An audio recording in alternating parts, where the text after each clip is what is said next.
Welcome to the Counselling Tutor Podcast, the must-listen-to podcast for students of counselling and psychotherapy. Here are your hosts, Rory Lees-Oakes and Ken Kelly.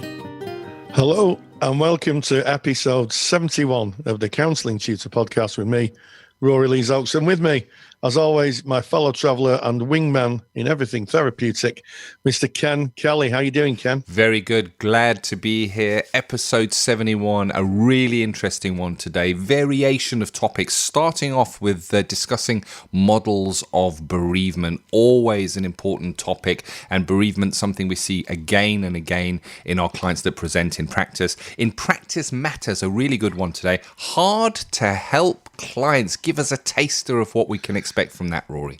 Yes, well, I've just completed a lecture on how to help clients, a practice-based lecture. It's in the CSR. And if you don't know what the CSR, that's the Counselling Study Resource, our online academic library. And Ken will tell you a little bit more about that, and we'll put links into the show notes. But this is just a kind of potted observation of how to help clients, and maybe some of the reasons why some clients may be harder to help than others.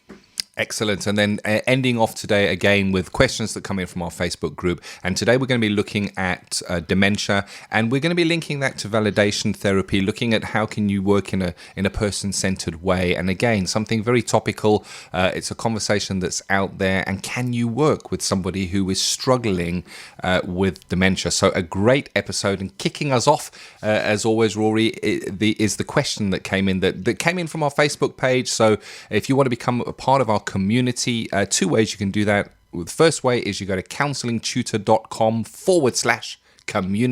That will take you through to our Facebook community. Alternatively, just go to Facebook and search Counselling Tutor. We're right there at the top. Knock on the door. Come on in. Join thousands and thousands of like-minded individuals. Come on in, Rory, saying students from all around the world studying counselling, psychotherapy, and come and join the rich vein of discussion there. And the question came up around models of bereavement. Can you tell us more about who posted that question and the exact question, Rory? Indeed. Well, we're very grateful to Alex Pittles, one of our contributors, and he says, "Hi, Ken and Rory, and everyone on this great page." Well, thank you very much. I've just joined, so someone just knew and said, "Welcome. I'm really enjoying the podcast." Well, I hope you enjoy the name check, Alex. "I'm learning so much and finding it helpful. I've applied for bereavement placements and was wondering if you could share your experiences and some theory on this, please, in one of your future podcasts. I've had a quick look and don't think you've covered this yet." Ooh. Well, we're going to cover it today because you asked, Alex. And there are quite a few different models of bereavement therapy. The one that makes most sense to me, and the one that is considered quite authoritative, is called the dual process model. And it was developed by Margaret Strobe and Henk Schutt. And I think they were Dutch. Researchers. And then basically, it's an oscillation model. So if you think of, if you draw a circle and you think of that as a person, then you draw two other circles next to each other, one that says loss orientated and one that says restoration orientated. And we're going to put a picture in the show notes. People oscillate between the feelings and the experience of loss, but also about the movement forward and how they're going to change their life. And one of the great things about this model is that by having a look at the model, you can see exactly where clients are and work within that, because we're client-led. So if a client's talking about the grief and the feelings of loss, then you work with that. If the client then talks about new roles, new relationships, how their lives are changing because of the loss, then you work with that. And it's called a dual process model. And interestingly, the theory says that if people get stuck in the middle of this oscillation, it's where they may very well have more difficulties and may need maybe to see a psychiatrist, because they may have difficulty. They may deny completely that the person's died. They may say the person's not died. And they may be stuck in between this cycle of understanding the grief and working through it and also moving forward. So yes, it's called the dual process model. Margaret Strobe and Henk Schwert. It's interesting because loss, bereavement is something that you will come up against time and time again.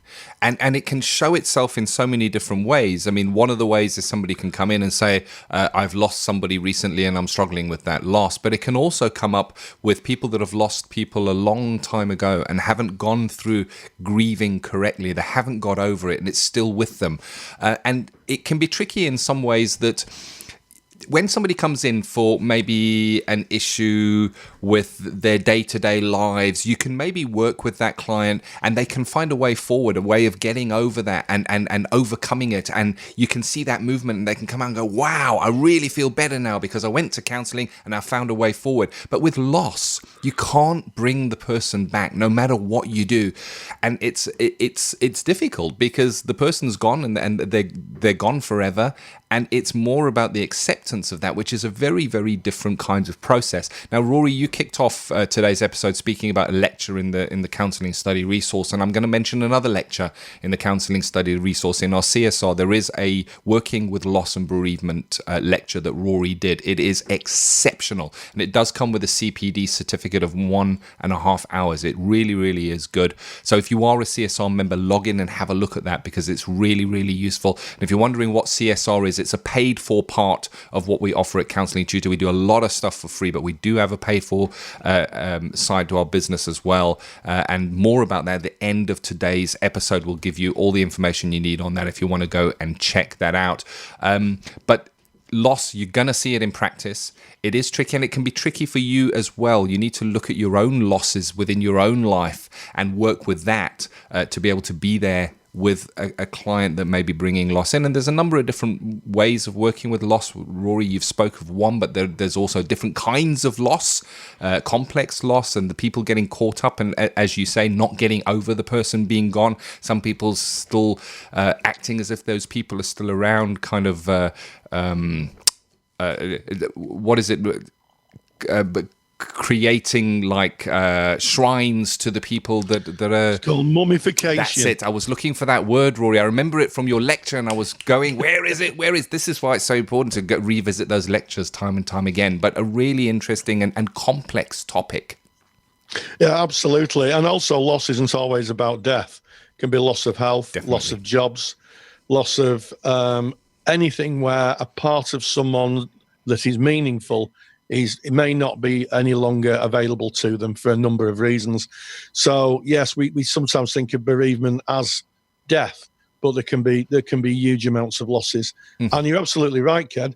It can be that someone presents in practice talking about something, and actually they're talking about a loss in their history, not particularly something that's happened in the recent times. Yes.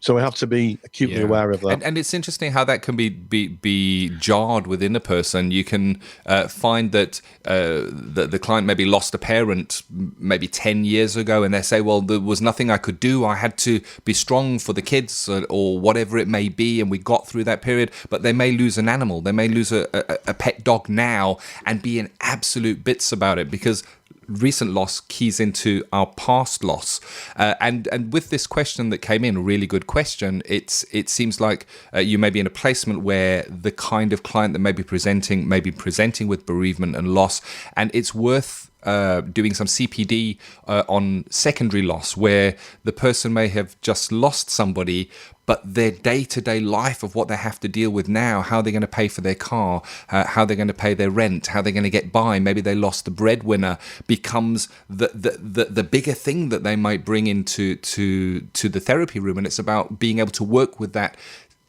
presenting issues as they are. Then sometimes people don't have the luxury of being able to grieve for that person because they got life to get on with and kids to look after, and it can be really tricky. It can, and also it can come up in those colleagues who work with alcohol and in drug services. Oh, yeah. Because don't underestimate when someone decides to stop using drugs or alcohol. That can be a huge loss. I can remember a conversation with someone who'd been a heroin user for most of his adult life, 30 years, who decided to go into rehab, and he said it's just like having a wife. That was his exact words. Yeah. and the loss of it was phenomenal. So yeah, there's a lot more loss than just someone dying, which is serious enough, and it comes up in our practices more than we sometimes realise, I think. Oh, very much so. And a example of that just springs to mind is when somebody comes to the end of their working life and they may retire, and it's, oh, great, I've got this retirement now and I'm going to do the garden and paint the shed and go on that holiday that I wanted to go on. But all of that becomes over very quickly, and then they're left with the day-to-day loss of their life that they had, and the job that they had, and the value that they had within that job, and how they were seen within that job, and all of that is gone. And that is a massive loss. So many different flavors, I guess, of loss that we work with as therapists. What a question. Yeah, it's a great first question. So congratulations there. Alex, you're a new poster, and you posted a really super question. So, keep asking them is what I'd say. Agreed. And moving on to practice matters. Why? Because practice does matter, and it's about taking elements from practice and bringing them and discussing them, and Rory does a great job of that. And Rory has gone and looked into hard to help clients, and this I remember as a student was my fear. What happens when I get that client in and I don't feel that I'm able to help this person? They're really difficult, they're not responding, they're not working in the way that it says in the textbook. So hard to help clients. I think we should dive straight in to practice matters. Practice matters. As a therapist, I really believe that everybody has the capacity to change. It's an optimistic point of view, which has been guided by many years of experience and a solid belief in myself that people do have the capacity to change given the right circumstances. It can be a bit of a guiding light when the going gets tough, and sometimes clients seem very resistive to change or quite self-defeating. Through the years, I've identified some of the reasons why clients may self-defeat, and I'm going to share those with you. These are just observations. They're not really kind of fixed research facts, but the more I talk to my colleagues in therapy, the more that they seem to see the same things. So the first thing is that sometimes a client's history can make it difficult for them to be helped.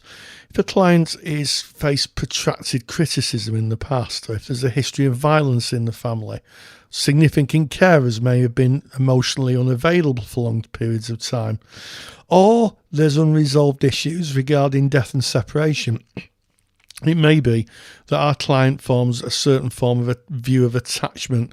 In other words, how they trust people and how other people they perceive will trust them.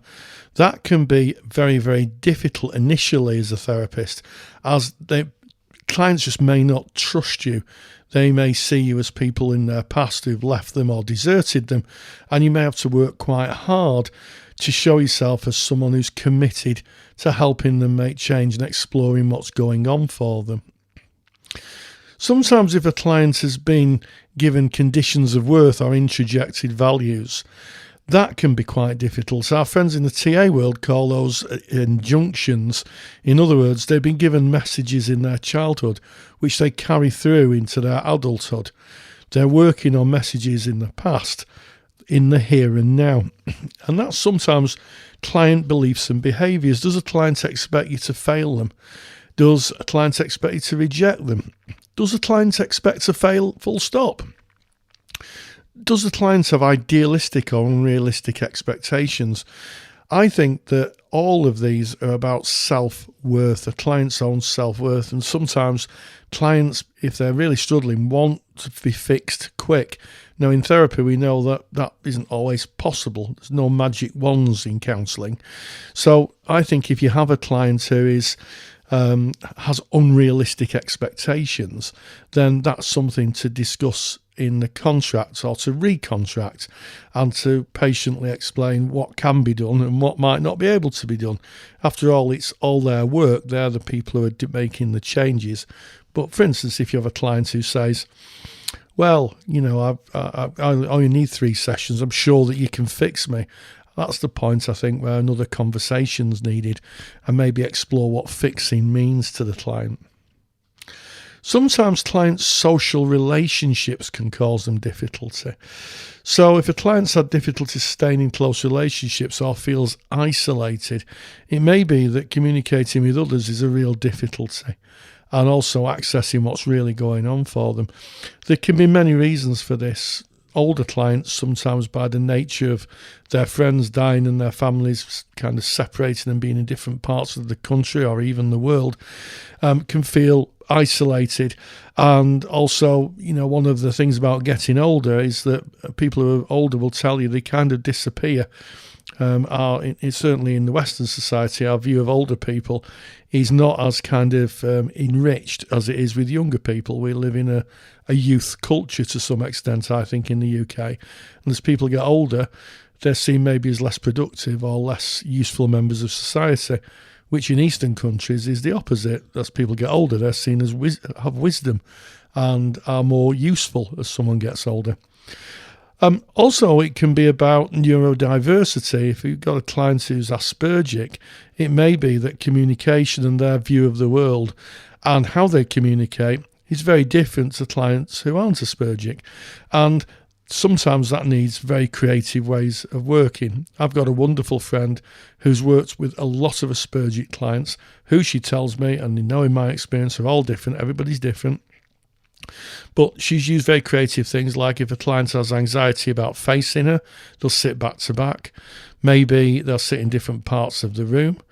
In one case, she had a kind of playing card size card made, which is I want to end therapy. And when the client had enough and was, the stimulation of what was going on was too much, the client picked the card up and just left, held the card up and went. So sometimes it's really about knowing your client's style, contracting and working with the client. Finally, one of the biggest barriers in my experience as a supervisor is the counsellor themselves. I've spoken a lot about transference and counter-transference and on the podcast, but just to remind us, transference is the idea that we see in others aspects of our past. So what we do is we might meet somebody new. We never met them before, we don't know anything about them, but they look like someone from our past. And what we do is we then superimpose our thoughts and our feelings of that past relationship onto the client, which isn't fair on a new person because they're not being seen as individuals. They're being seen as someone from the therapist's past. The difficulty with transference is it's usually subconscious.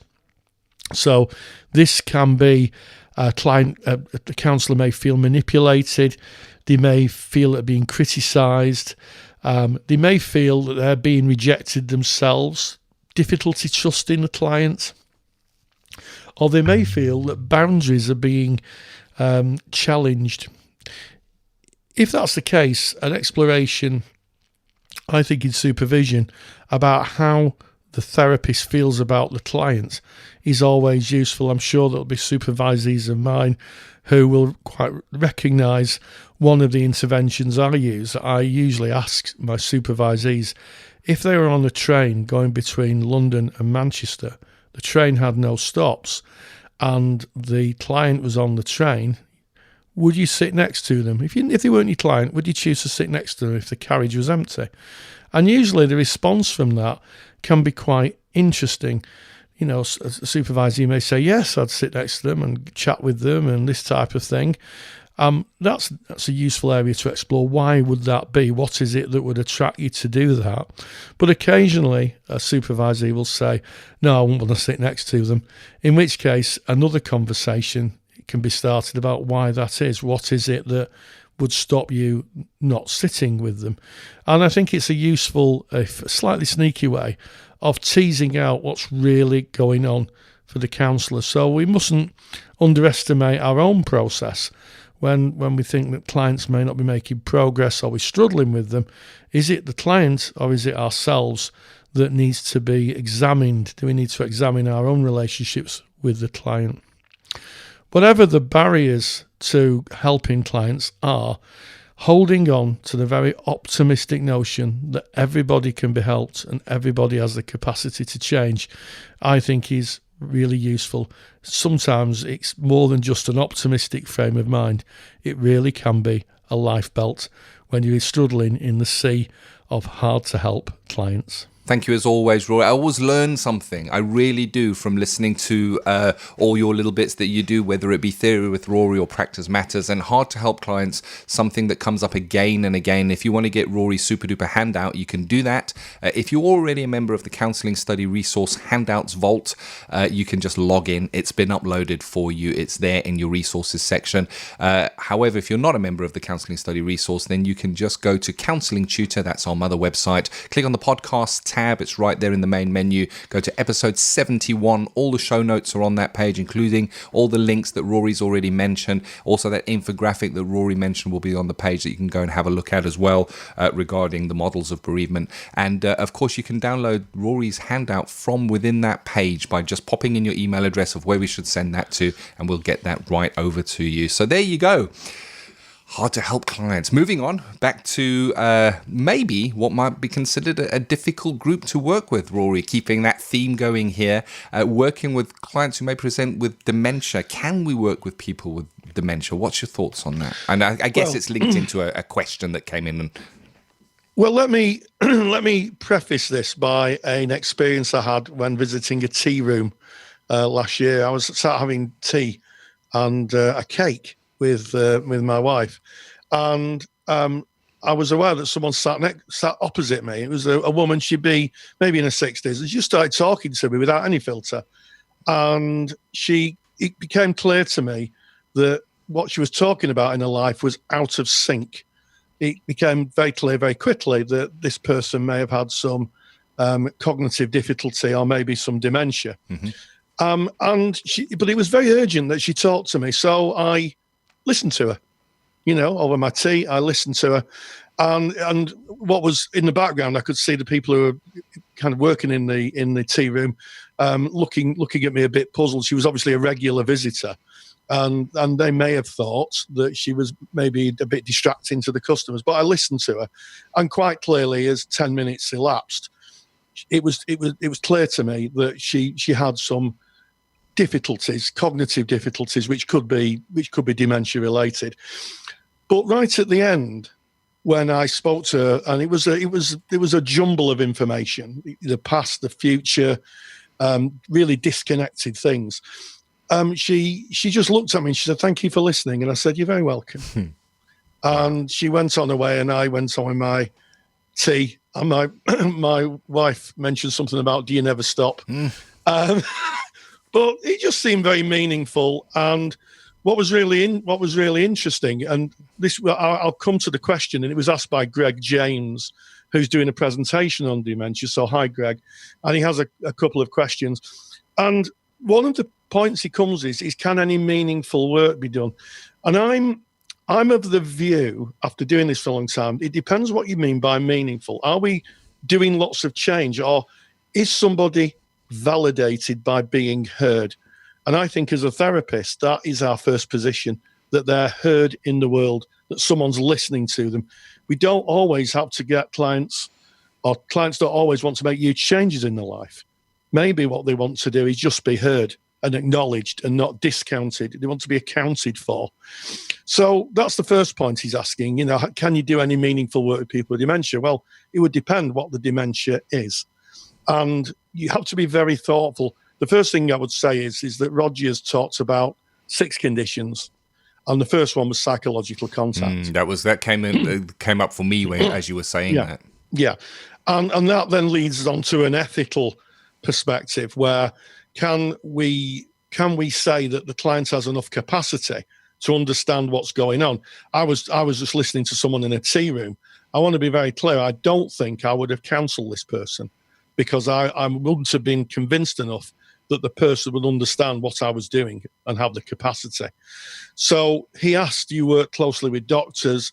I think that usually you wouldn't have a student who'd be past a client like this. It would be very, very unusual. And I'd be a bit concerned, quite frankly, because this is something for an experienced therapist who may have to work with doctors or even members of the family. So we're into triangulation contracts. we're into areas of confidentiality. But there are people who just have, cognitive errors where the rest of their life is fine. It's just some things they get out of sync. So to answer your question, I think it would be, couldn't the person give you consent? Do they actually know what they're having? That's the first position. And the second is having to take an assessment, because if people start to deteriorate, at some point, you're going to have to make another ethical decision. Are they now the same person they were when you first started the therapy?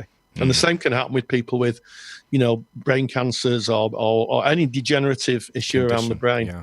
Wow, that's really interesting. I guess that's something to look at if the person does come in and there is psychological contact. And if you're wondering what that is, it basically means that both parties understand why they're there and that it is therapy and that they're working together for a common goal. That is psychological contact. And when that is diminished on either side, then the theory states that it is no longer therapy. And I guess if somebody came in and they were able to have that psychological contact, but it was a degenerative condition, it would be about contracting around that. But then would they then be able to understand the contract after the degeneration? It's really tricky. And it's certainly not an area that I personally would counsel in. I do not feel adequately equipped. As you said, Rory, you may not counsel that person. And I know that there is so much research, really massive, great work that is being done for these kind of conditions, these cognitive degeneration conditions. And it's I think you've got to have a real understanding of it. You've got to know what you're doing. You've got to know the science behind it. It's more than just being there with someone that has distress. And the story you told, Rory, of the tea shop, a lovely, lovely story. And I think sometimes there's a difference between therapy and therapeutic. So was it therapy that you offered there? No. But was it therapeutic for that person? Yes. And you know that. How is that evidenced? Thanks for listening. And sometimes we can be therapeutic without necessarily offering the therapy. But then again, therapy is about a contracted arrangement at a specific time, at a specific place, for a specific goal outcome. It's a really tricky question. Yeah, and always, and I don't know if you remember this, Ken, I'm so grateful to one of our students many years ago when Ken and myself taught. One of the pleasures we had was watching our students present their research to their peers and to us. And I always loved that because I always learned something new. Yeah. I used to put it down as CPD because they'd researched it. It was good. And I remember one person, I will call her Susie. If you're listening, she may not be listening, but if you're, hi to you. And she did some research on validation therapy. It was developed by an Ohio resident who studied at Columbia University. And it was called validation therapy. And what was really, really interesting is that it uses the basis of Carl Rogers' core conditions, but delivers it in a slightly more nuanced way. And validation therapy is about when someone talks about something that may be very disconnected, you work with their frame of reference with it. And to allow them at least to process that part of what they're experiencing. And I think that is very, very useful. We're going to put the details in the show notes. It's called a validation, or it's sometimes called the FILE method, and it was developed in 1982. And really interestingly, it's something that's taught to carers, to professionals in the world of Alzheimer's and cognitive degeneration. But the final point I want to come to, Greg, to come down here, is that sometimes just being heard's enough. We can get so caught up in this, clients need to make changes and ticking GAD forms and all this type of thing. Actually, sometimes just being acknowledged, accounted for in the world, just being heard is enough. Wow. That's just powerful stuff. I'm just not going to say anything after that. This was episode 71 of the Counselling Tutor podcast. We kicked off looking at models of bereavement, and we kind of went into loss and different kinds of loss there as well. In Practice Matters, excellent, hard to help clients. Don't forget to get that handout for that. And of course, ending off speaking about dementia and validation therapy that you just shared with us, Rory. What an episode, really. And you know what? It's so rich and so enjoyable, and we get so many emails saying thank you very much for the podcast and how much you get out of it. And you know what? It's you guys that set the tone. You set the questions, you set the topics, and all we do is debate it and have a bit of a chat. It's been great to be here. Of the tea. And a cup of tea. Yeah, I got mine right over here. If you're watching on the video, there is my tea. There's Rory's tea. Yeah, and well, as we come to the end of the episode, as always, stay grounded and stay safe. If you enjoy the topics and handouts here on the Counselling Tutor Podcast, then you will love the Counselling Study Resource. CSR was built by myself, Ken, and Rory Lees-Oakes to give you the support you need during your counselling studies. So get access to the world's most comprehensive collection of resources aimed at supporting you in your journey to become a counsellor. Take the stress out of your studies by visiting counsellingtutor.com/CSR. That's counsellingtutor.com/CSR. Thank you for listening to the Counselling Tutor Podcast. Find the show notes for this episode on our website at www.counsellingtutor.com.